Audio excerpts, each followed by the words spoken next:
계속해서 날씨 이야기가 빠질 수가 없을 것 같습니다. 목요일까지만 해도 이렇게 살다가는 죽겠구나 싶었는데 금요일 이후에는 이건 이제 에어컨이 아니고 이제 보일러를 떼어야 될 상황까지 가는 것 같습니다. 저희 집은 아이들이 어리기 때문에 이렇게 좀 민감해요, 날씨에. 그래서 첫째는 절 닮아 열이 많고 둘째는 열이 없습니다.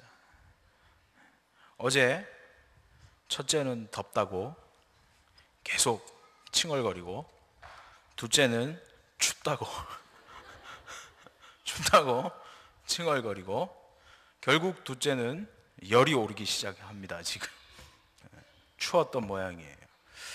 그래서 창문을 열었다가 닫았다가 열었다가 닫았다고 하는 바람에 사실 제가 한 2-3시간도 못 잔 것 같아요. 계속 더워요. 그래서 창문 열면 둘째가 콜록콜록거려서 또 창문 닫고 그럼 또 더워요. 그래서 열고 계속 그러는 것 같습니다. 참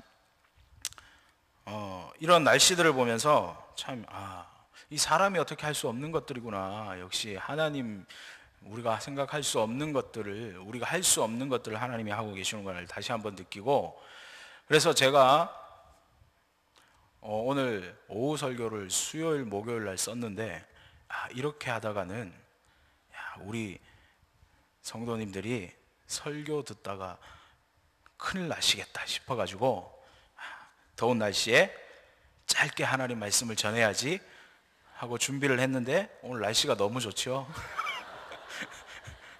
참 고민입니다. 어쨌든 어떤 말씀이든 간에 길든 짧든 하나님의 은혜가 충만하기를 소원합니다. 자, 오늘 말씀 우리가 살피는 요한복음이란 말씀인데요. 자, 우리가 잘 아시겠지만 신약 성경을 처음 펴면 복음이 4개가 나옵니다. 마태복음, 마가복음, 누가복음, 요한복음이 나옵니다. 그래서 이것을 흔히 우리는 사복음서다라고 이야기해요. 그런데 앞에 나오는 마태, 마가, 누가는 같은 이야기, 같은 관점에서 썼습니다.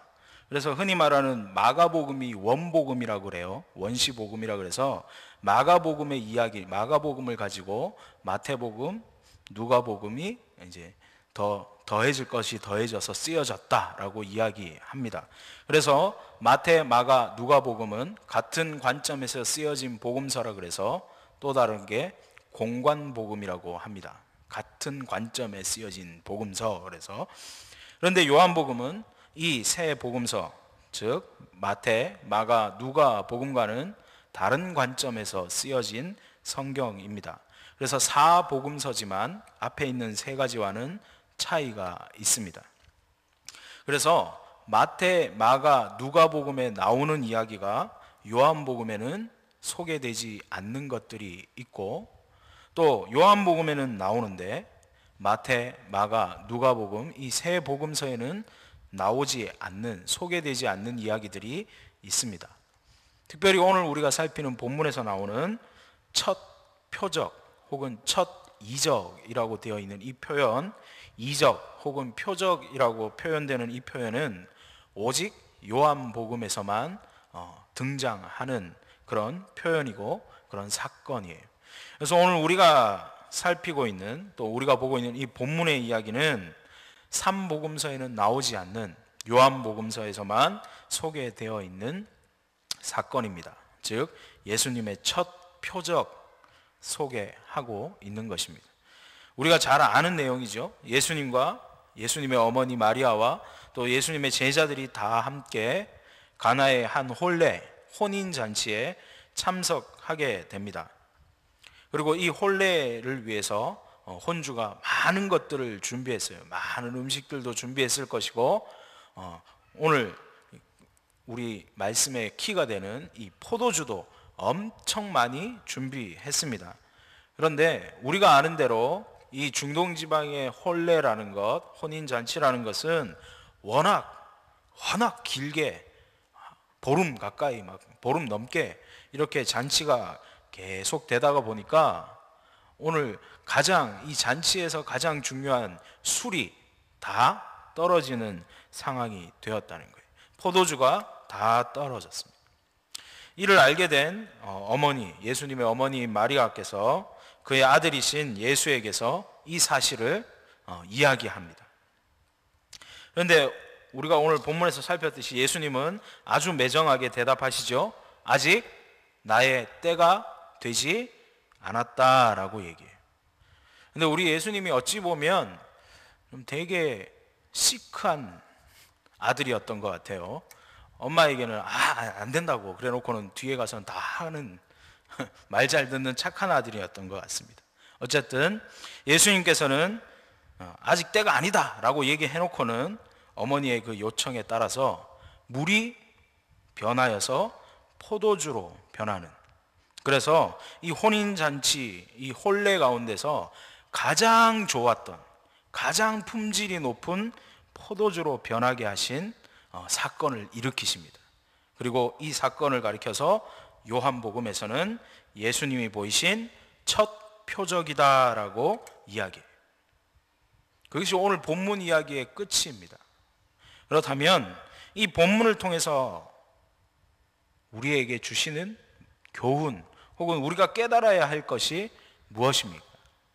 예수님은 물을 포도주로 변하게 하는 비범한 능력을 가지셨다라는 것일까요? 그것도 맞습니다.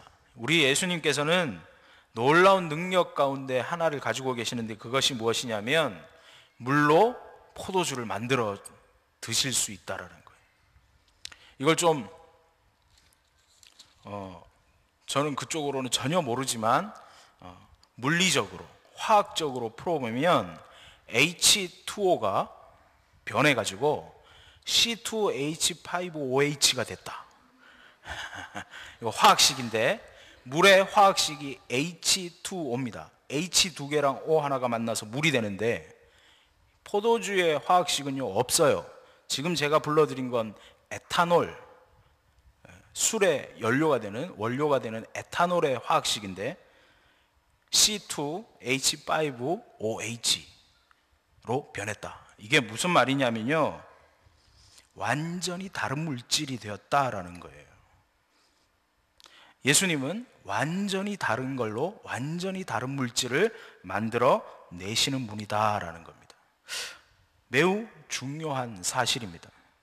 또 이 이야기를 통해서, 오늘 사건을 통해서 우리는 이런 것도 강조해 볼 수 있어요. 바로 순종이라는 부분을 강조할 수 있습니다.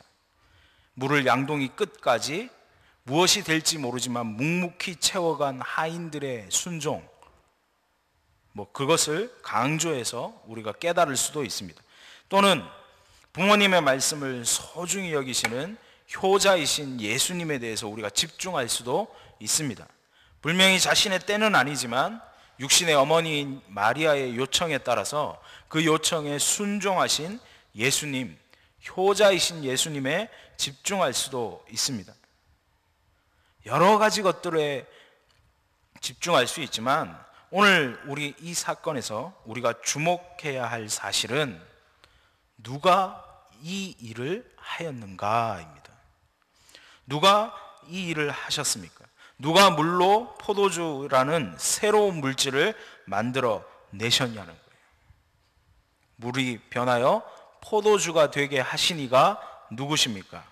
바로 예수님이라는 거예요. 예수님이 이 일을 하셨습니다. 예수님께서 앞에 말씀드렸듯이 H2O라는 화학식을 가진 물을 가지고 완전히 다른 알코올을 만들어 내셨다는 거예요. 이 일을 인간이 할 수 있을까요? 아주 사소하고 작은 일입니다. 그렇기 때문에 무시할 수 있을까요? 물이 포도주 되는 것, 그냥 포도 색깔의 색소를 탄 것일까요? 혹은 물이 에탄올 되도록 어떠한 화학물을 첨가해서 만들 수 있는 것일까요?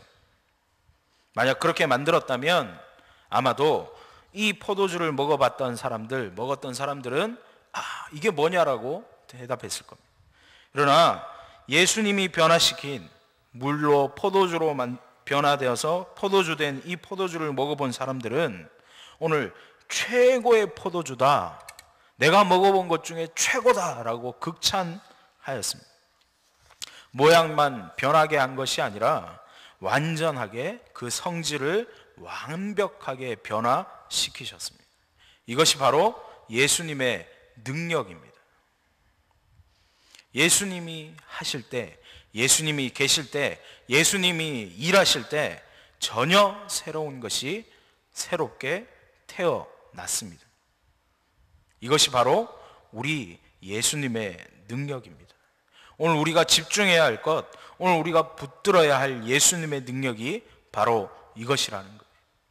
늘 말썽 피우고 늘 다른 생각으로 가득하던 세상의 기준과 세상의 방법으로 세상적인 것만 쫓고 살던 사람이 이 능력의 예수님을 만나면, 이 예수님과 함께하면 세상이 알 수 없는 평안을 얻게 됩니다. 세상이 이해할 수 없는 방법을 이해하게 됩니다.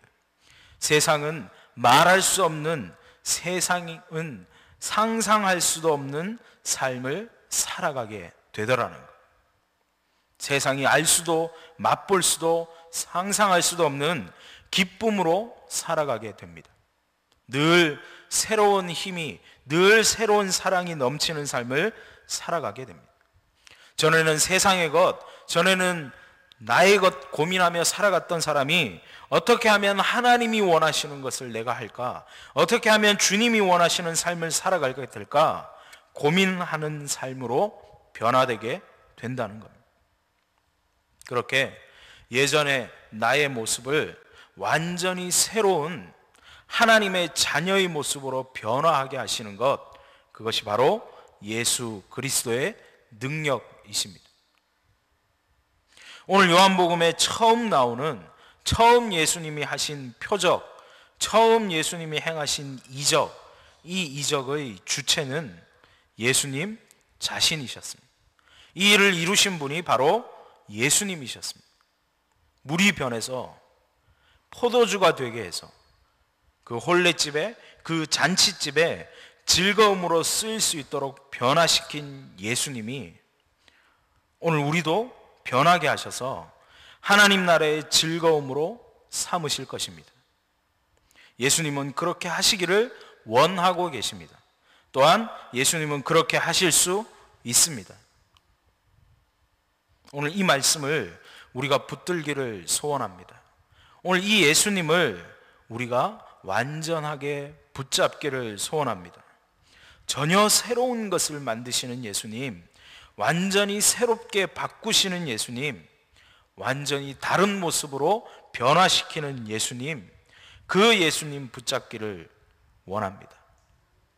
그 예수님이 소망하며 살아갈 때, 그 예수님을 바라볼 때, 그 예수님을 온전히 붙잡을 때 오늘 흘러넘치는 아무것도 아니었던 물이라는 것이 포도주로 변해서 즐거움이 되고 기쁨이 된 것처럼 죽음에서, 세상에서 허덕이던 우리가 생명으로 옮겨가고 하늘의 기쁨이 되고 하나님의 기쁨이 되는 놀라운 역사가 일어날 것입니다.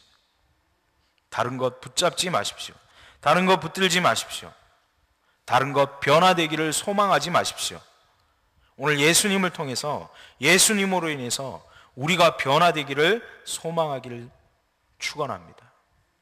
예수님이 우리와 함께 하심으로 물이 변하는 놀라운 역사, 물이 변하여 포도주가 된 놀라운 역사가 일어난 것처럼 오늘 예수님이 오늘 우리와 함께 계셔서, 아니 나와 함께 계셔서 물과 같이 아무 의미 없던 내가 오늘 혼례자리에 큰 즐거움이 된 포도주로 변한 것처럼 아무 의미 없던 내가 하나님 앞에 큰 기쁨으로 변화되기를 소원하십시오. 그래서 우리의 삶이 이처럼 예수님을 통해서, 예수님을 붙잡음으로 통해서, 또 예수님을 만남으로 통해서 변화되는 놀라운 삶이 되기를 축원합니다. 우리의 삶뿐만 아니라 우리의 자녀들의 삶, 또 우리 공동체가 이렇게 변화되기를 소원합니다. 이 변화의 주체는 예수셨습니다. 우리가 그 예수님을 꼭 만나기를 소원해요. 우리가 그 예수님을 꼭 경험하기를 소원합니다. 다른 것이 아닌 예수님입니다. 예수님이 그 일을 하십니다. 우리가 그 예수님 소망하며 나아가기를 소원합니다. 기도하겠습니다.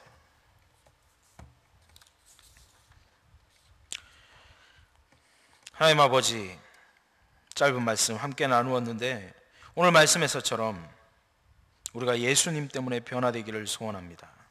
우리가 예수님 붙들므로 놀랍도록 새로워지기를 소원합니다. 의미 없던 삶을 살던 우리가 예수님을 통하여 놀라운 하나님의 자녀로 변화되는 그 큰 사건을 우리가 경험하기를 소원합니다. 오직 그 예수님 만나기를 소원하고 붙들기를 소원합니다. 하나님 함께하여 주시옵소서. 모든 말씀 예수 그리스도 이름으로 기도드립니다. 아멘.